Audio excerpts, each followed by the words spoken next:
Assalamualaikum warahmatullahi wabarakatuh. Waalaikumsalam warahmatullahi wabarakatuh. Yang terhormat Bapak Fasilitator kami Pak Slamet Sutiono serta Bapak pengajar KPK saya yaitu Bapak Odit Mawati. Pada kesempatan kali ini saya akan mewawancarai sekolah saya sendiri yang ada di SDN Dalaman 1 dengan Bapak silakan Bapak Joko memperkenalkan diri. Assalamualaikum warahmatullahi wabarakatuh. Saya Kepala SDN Dalaman 1 Kecamatan Gandeng Kabupaten Sumeneb. Ya, terima kasih. Ya, baik. Pada kali ini saya akan mewawancari tentang kepada Kepala Sekolah Bapak Sulifto. Baik, saya mulai pada wawancara kali ini.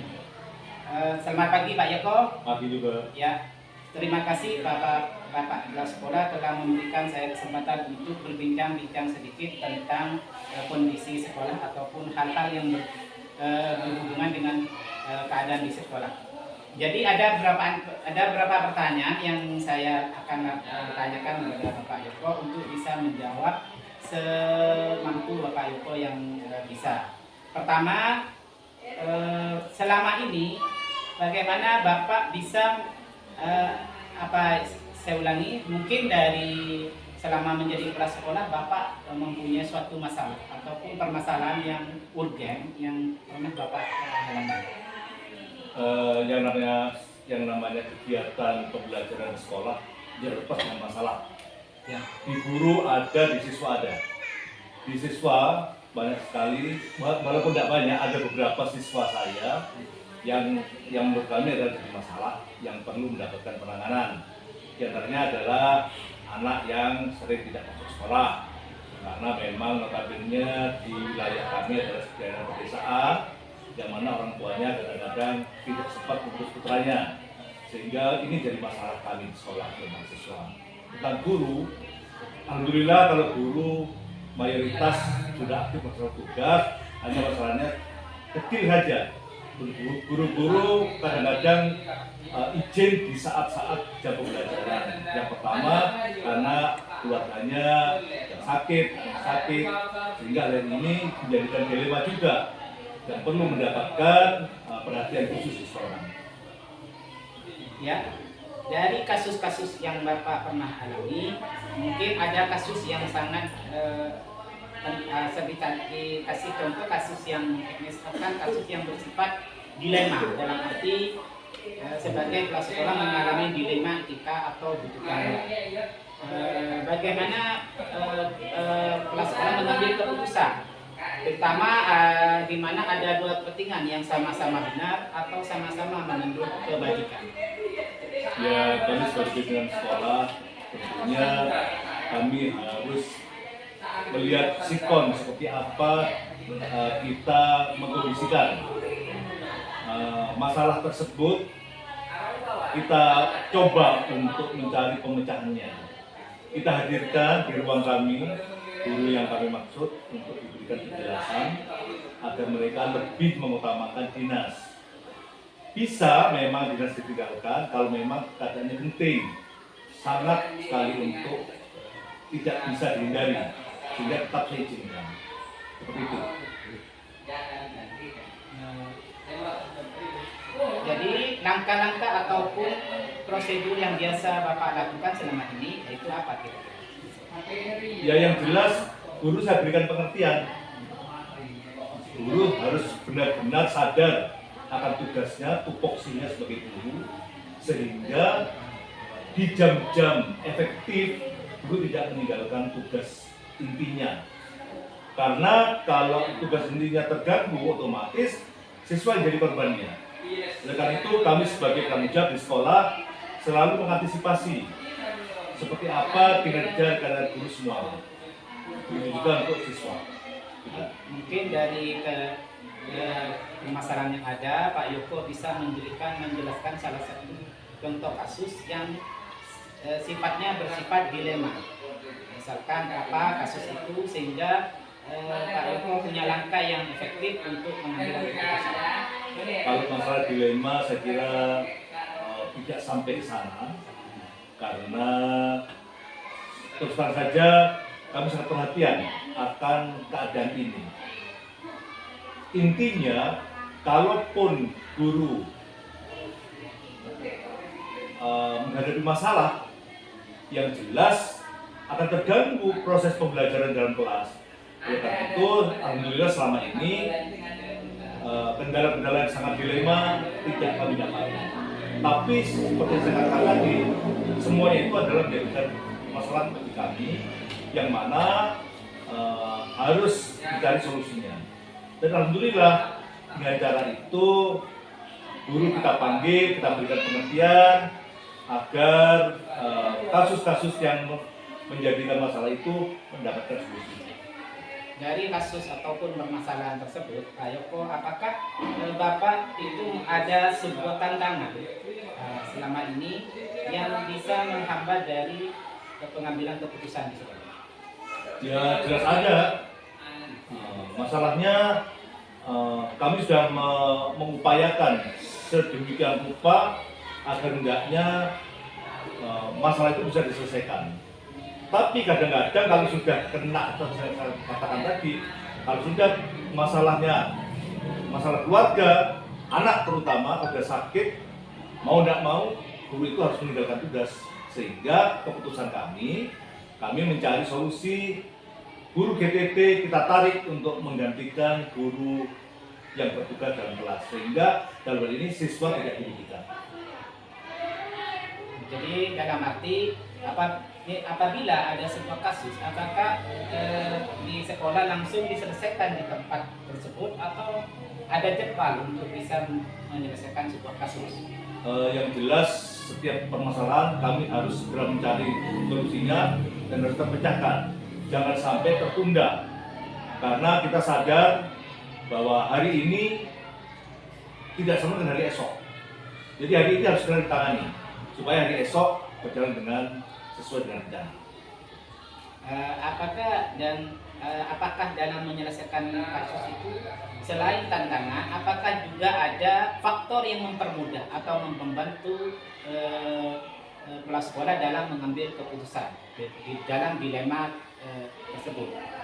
Ya jelas ada. Yang jelas kebiasaan kami untuk menyelesaikan masalah itu tidak lepas dengan musyawarah. Jadi kami selalu bermusyawarah mengambil keputusan yang terbaik sehingga dilema tadi bisa teratasi. Mungkin ditarik ulang tadi Bapak kepala sekolah, dalam dilema kasus itu kira-kira dilema yang terbanyak adalah di guru atau di teman belajaran? Kira-kira ini. Sebenarnya sama-sama ada. Kan seperti saya katakan bahwa kegiatan ini tidak lepas dengan adanya masalah. Tapi yang jelas masalah itu tetap bisa kita atasi. Artinya kita tetap mencari cara seperti apa agar tugas tupoksinya guru itu sebisanya berjalan dengan sesuai dengan aturan. Ya, jadi dari selama Bapak Yoko ini menjadi kepala sekolah, kira-kira pembelajaran ataupun yang pengalaman itu yang dapat dipetik dari pengalaman yang pernah terjadi, kira-kira apa pembelajaran yang dapat dipetik dari pengalaman selama menjadi kepala sekolah dan bisa menyelesaikan sebuah permasalahan dengan pengambilan keputusan? Ya yang jelas akhir-akhir ini dihadapkan dengan kegiatan PNM yang mana hal ini menjadikan hal yang baru bagi sekolah kami, karena kemarin kita masih menggunakan KTSP, sehingga banyak sekali yang harus kita pahami. Kita selalu mencari solusi, baik bertanya pada narasumber, mencari informasi di internet untuk menyelesaikan permasalahan itu. Gitu. Oh ya, jadi dari kasus kasus atau permasalahan yang dari awal sampai akhir, berarti di sekolah ini tidak ada permasalahan ya Pak? Ada masalah, tapi masalah itu sangat tidak terlalu esensial. Artinya masalah itu bisa dicari solusinya. Ya, berarti dalam pengambilan kebijakan atau keputusan itu berjalan dengan sesuai dengan prosedur yang ada dan tidak ada permasalahan tindak lanjut atau permasalahan yang berkelanjutan gitu maksudnya. Ya, alhamdulillah semuanya bisa diselesaikan, tidak sampai ada kasus yang muncul. Ya, terima kasih. Ya, Terima kasih telah Bapak Eko memberikan waktu kepada saya untuk bisa mewawancarai tentang kondisi sekolah yang selama ini terjadi di SDN dan Satu. Baik, begitulah wawancara saya dengan Bapak Kepala Sekolah SDN Dalaman 1 yang kebetulan kepala sekolah saya sendiri yang saya alami selama berpuluh-puluh tahun. Terima kasih kepada Bapak Fasilitator dan Bapak Pengajar Oleh Mawardi, pengajar Bapak Oleh. Semoga wawancara ini bisa bermanfaat bagi kami. Saya cukupkan sekian. Terima kasih Pak Yoko. Ya, sama-sama. Selamat. Saya Tukang Sam. Wabillahi taufiq wal hidayah. Wassalamualaikum warahmatullahi wabarakatuh. Waalaikumsalam warahmatullahi wabarakatuh.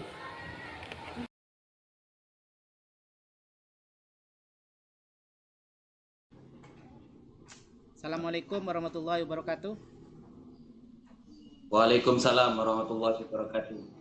Ya, selamat siang Bapak Raden Hidayat ya. Dan sebelumnya mungkin Bapak Dayat bisa memperkenalkan dulu dari SD mana atau Ya baik. Selamat siang Pak Fajar. Saya perkenalkan, nama saya Raden Hidayat, Kepala Sekolah SDN Dalaman 3, Kecamatan Gambut, Kabupaten Sumeneb. Alhamdulillah mendapatkan kesempatan untuk diwawancarai oleh Pak Fajar dari guru SDN Dalaman 1 yang bertugas sebagai guru penggerak ya Pak ya. ya. Seperti itu Pak Fajar.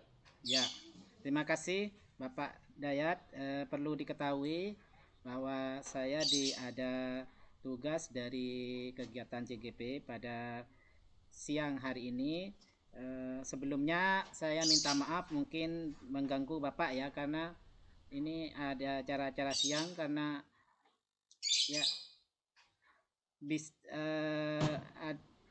apa ya istilahnya, karena memang kita banyak kesibukan sehingga saya melakukan kegiatan secara virtual, dalam hal ini secara Zoom meeting di sini. Pada kegiatan ini saya hanya sekedar ngomong-ngomong atau wawancara masalah yang terjadi di sekolah. Yaitu pertanyaan yang pertama yaitu bagaimana pengalaman Bapak Dayat selama menjadi kepala sekolah untuk bisa mengidentifikasi kasus-kasus yang merupakan dilema etika atau bujukan moral. Jadi bagaimana Bapak Dayat bisa mengidentifikasi kasus yang termasuk itu dilema etika atau bujukan moral? Baik Pak Fajar, jadi atas pertanyaan Bapak Fajar akan saya jelaskan. Jadi pengalaman saya menjadi kepala sekolah itu memang berangkat dari tanggung jawab moral sebelumnya, yaitu saya bercita-cita ingin meningkatkan mutu pendidikan walaupun itu dalam satu lembaga. Tapi nanti sebenarnya saya ingin mewujudkan cita-cita ingin membangun mutu pendidikan untuk anak bangsa. Ya. Ya. Jadi berangkat dari tujuan seperti itu, pengalaman saya menjadi kepala sekolah, ketika pertama kali menjabat sebagai kepala sekolah, karena ini baru pengalaman sebagai kepala sekolah, ada beberapa hal yang agak kesulitan untuk mengidentifikasi. bagaimana untuk meningkatkan itu dan meningkatkan moral di sebuah lembaga. Tetapi lama-kelamaan setelah dialami dalam beberapa tahun, banyak pengalaman-pengalaman yang saya peroleh. Nah, ini yang saya inginkan, ilmu itu yang nantinya yang saya harapkan. Jadi, untuk mengidentifikasi kasus-kasus seperti itu, maka kepala sekolah harus banyak melakukan refleksi. Jadi, melalui refleksi-refleksi seperti itu, maka kemudian akan ditemukan apa kira-kira yang menjadi menjadi kendala suatu lembaga sekolah saya itu yang tidak meningkat, misalnya tidak berjalan. Nah, yang pertama itu yang saya lakukan refleksi, kemudian setelah dilakukan refleksi itu, maka kemudian mengajak komunikasi bersama, yaitu peran serta dari beberapa stakeholder yang ada, seperti satu, guru, yang kedua, wali murid, yang ketiga, siswa, yang keempat adalah bapak pengawas sekolah, yang kelima, dinas terkait, kemudian mitra yang bisa diajak bersama. Nah, melalui komunikasi bersama, nanti semacam pertemuan, ya. Kemudian kita refleksi bersama kembali apa yang menjadi tujuan sekolah ini dan apa yang menjadi kendala. Sehingga kemudian kita temukan bersama dan terhadap permasalahan-permasalahan yang ada dan mencari solusi bersama. Saya rasa dengan mencari data dan mencari solusi bersama itu merupakan sesuatu yang menurut hemat saya itu yang menjadi pemecah masalah. Jadi dari hal seperti itu kita bisa mendata apa yang kira-kira bisa kita tingkatkan bersama untuk meningkatkan mutu pendidikan di sekolah kita dan membangun karakter di anak-anak kita di lembaga kita. Mungkin seperti itu pengantarnya, Pak Fajar. Terima kasih. Ini kepala sekolah hebat ya. Begini Pak Dayat, saya mengapresiasi apa yang telah dipaparkan tadi oleh Pak Dayat. Saya ulangi lagi, dari itu saya sudah bisa menangkap bahwa Pak Dayat itu mengutamakan refleksi dan kolaborasi untuk mencapai sebuah solusi, gitu yang maksudnya Pak Dayat ya. Dari ketiga itu, ya dari ketiga itu saya di sini Pak memberikan suatu apabila di suatu sekolah Bapak itu terjadi suatu permasalahan ataupun sebuah dilema etika itu Pak Dayat, dilema yang sebenarnya semuanya itu benar, dalam arti kita itu melihat bahwa itu kita itu sama, bahwa kegiatan ini benar tapi lawan itu juga benar. Nah, tetapi benarnya itu adanya harusnya Pak Dayat punya keputusan. Kalau memang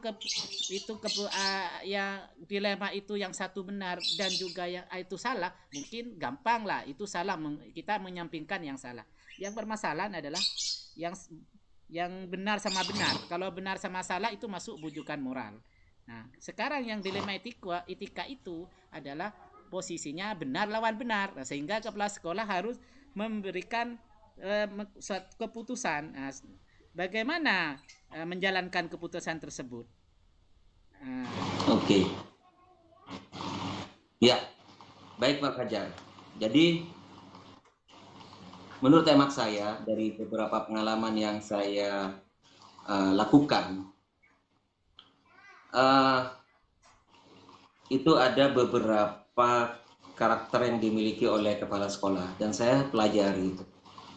Pertama, karakter otoriter. Otoriter itu memang berpusat kepada kepala sekolah. Semuanya apa-apa kepala sekolah yang saya pelajari. tetapi dampaknya tidak bagus. Nah, yang kedua, karakter yang pola membiarkan. Pola membiarkan ini juga sangat tidak bagus. Jadi kemudian saya berpikir yang benar itu, yang baik itu untuk membangun komunikasi adalah dengan membangkitkan motivasi internal. Jadi motivasi internal lah yang saya bangun di lembaga kami. Jadi untuk misalnya kita mau menerapkan aturan disiplin, aturan apapun di sekolah kita, ternyata setelah saya pahami dan saya alami, membangkitkan motivasi internal lah yang paling utama di sekolah kita. Jadi untuk membangkitkan motivasi internal bagaimana? Yang pertama adalah komunikasi yang baik dengan guru, dengan siswa, dengan para guru, para siswa, dengan stakeholder yang ada di sekolah, sehingga dengan terbangun komunikasi yang baik itu juga salah satu untuk membangkitkan motivasi internal. Yang kedua, untuk membangkitkan motivasi internal itu misalnya juga dengan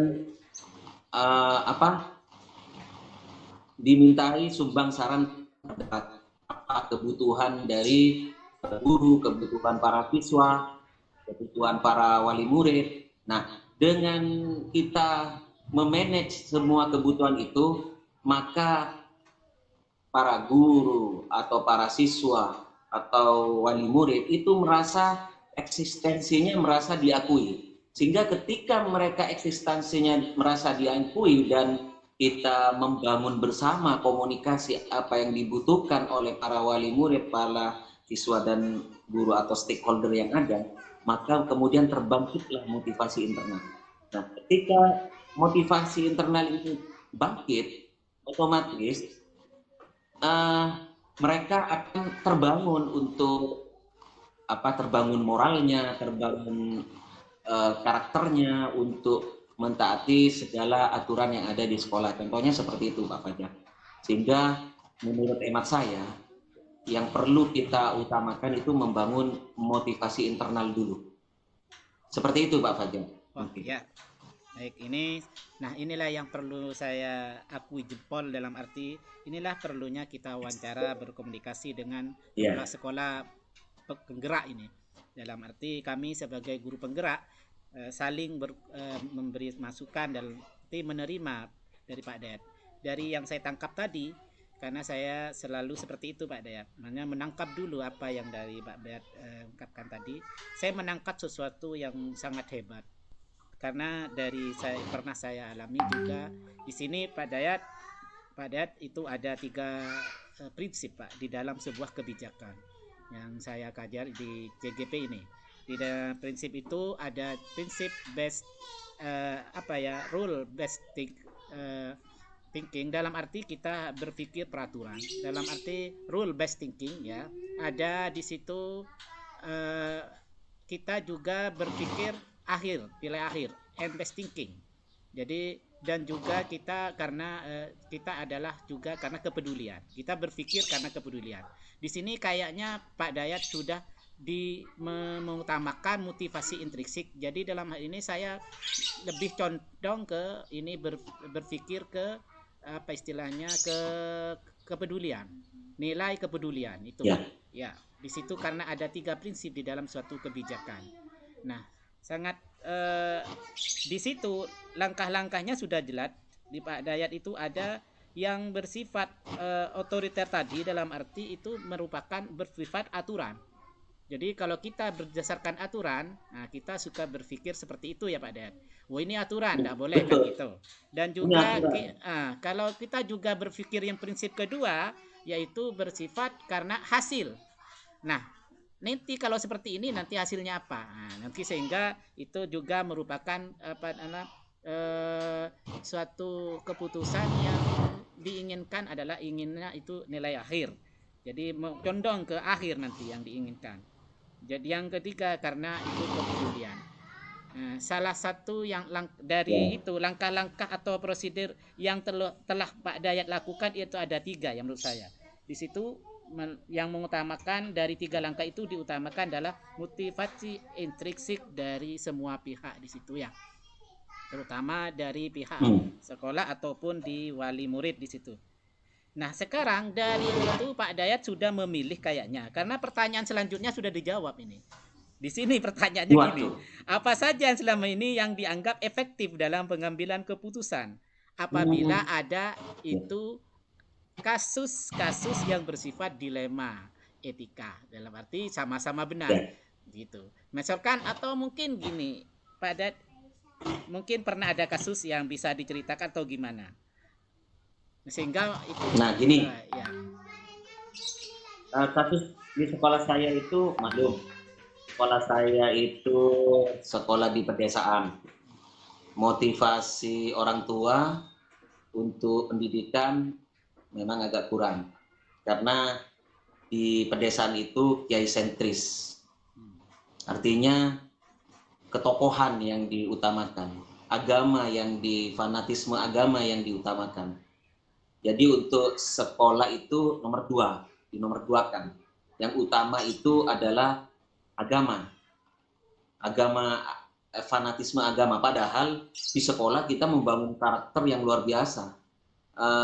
Pak Fajar mungkin sudah tahu bagaimana saya membangun karakter di sekolah saya. Di kegiatan Pondok Ramadan ini sudah sering saya upload di YouTube.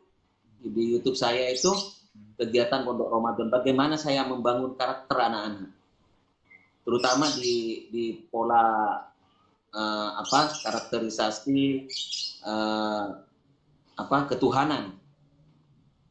Jadi sikap ketuhanan itu untuk ketuhanan ya.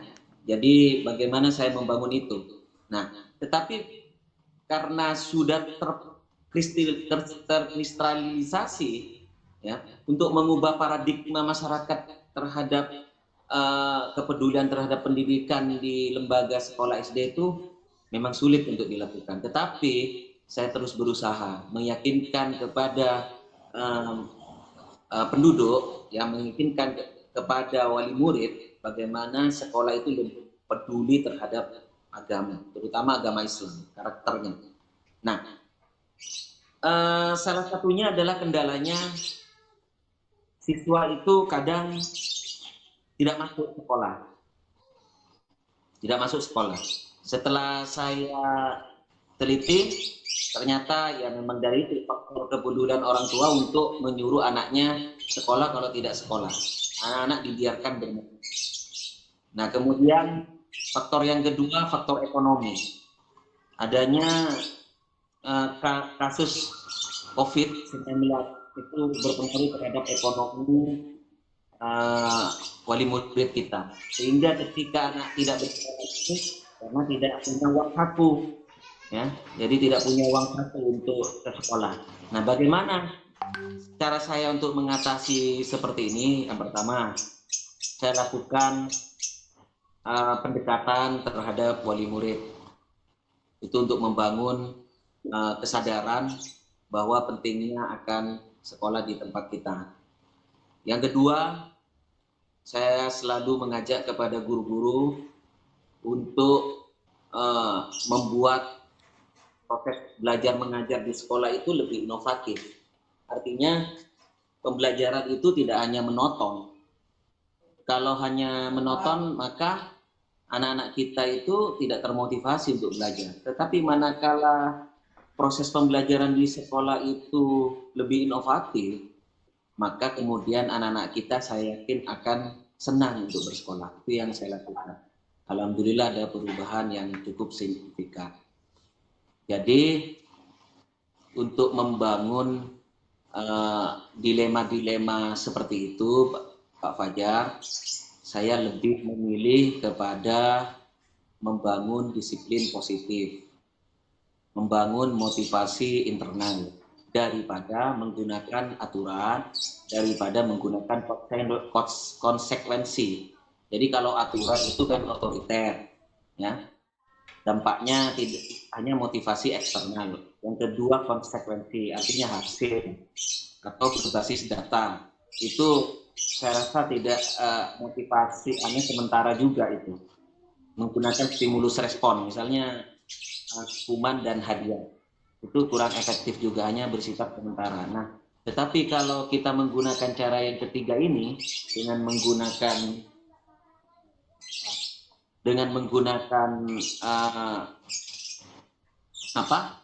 aturan yang ketiga, cara yang ketiga, maka motivasi internal lah yang ini dibangun, Pak Fajar. Demikian, seperti itu. Ya, terima kasih Pak Dayat. Dari penjelasan Pak Dayat sudah bisa diterima. Saya tuh sudah sangat jelas sekali di situ Pak Dayat bisa mengefektifkan sekolah dalam hal menghadapi tantangan yang ada di sekolah tersebut.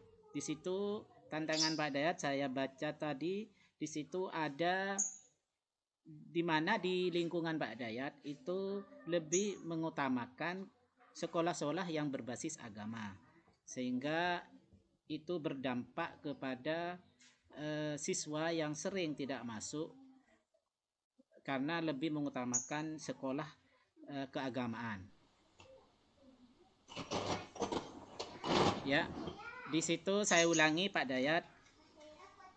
Ya. Dari pernyataan tadi Pak Dayat ternyata mempunyai dilema yang berhubungan dengan masyarakat, di mana persepsi masyarakat itu masih fokus ke keagamaan. Masyarakat menganggap bahwa sekolah umum itu kurang penting dan dibanding keagamaan. Itu dari saya tangkap mungkin ya. Sehingga anak-anak itu banyak yang kadang tidak sekolah ataupun kurang respon ke sekolah umum. Dan yang kedua di situ anak-anak dari segi ekonomi.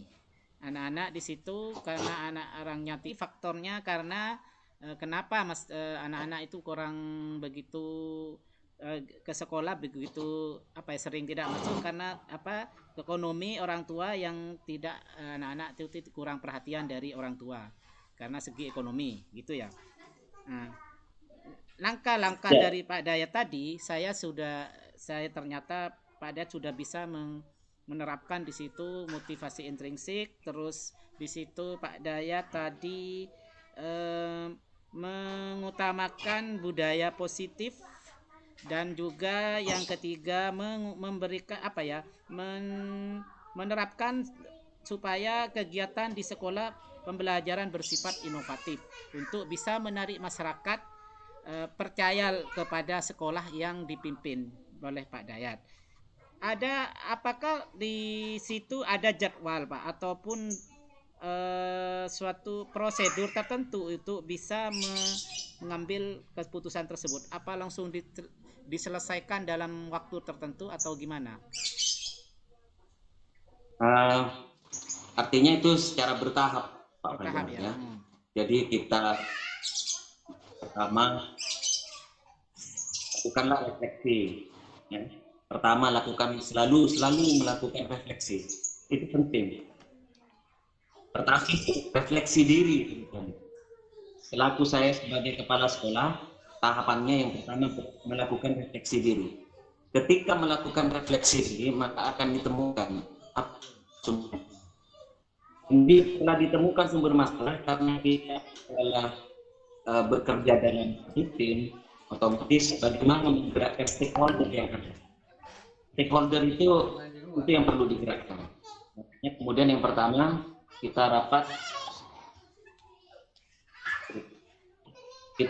dengan para guru dulu di internal kita, di lembaga kita. Setelah kita clear, maka kita mengundang wali murid dan mengundang seperti pengawas misalnya. Nah, kita duduk bersama. Setelah itu kemudian dilakukanlah semacam curah pendapat. Setelah dilakukan curah pendapat, kemudian lakukan refleksi lagi. Setelah dilakukan refleksi kembali, kemudian baru kita akan apa yang menjadi tujuan bersama itu. Mungkin seperti itu, Pak Fajar. Ya. Langkah-langkahnya seperti itu. Dari tadi kegiatan Pak Dayat sudah jelas, di situ melibatkan semua pihak.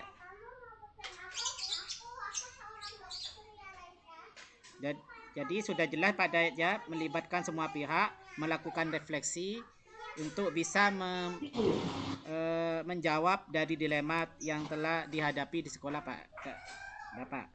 Sekarang faktor ataupun adakah seseorang atau faktor yang selama ini mempermudah atau membantu sekolah dalam pengambilan keputusan?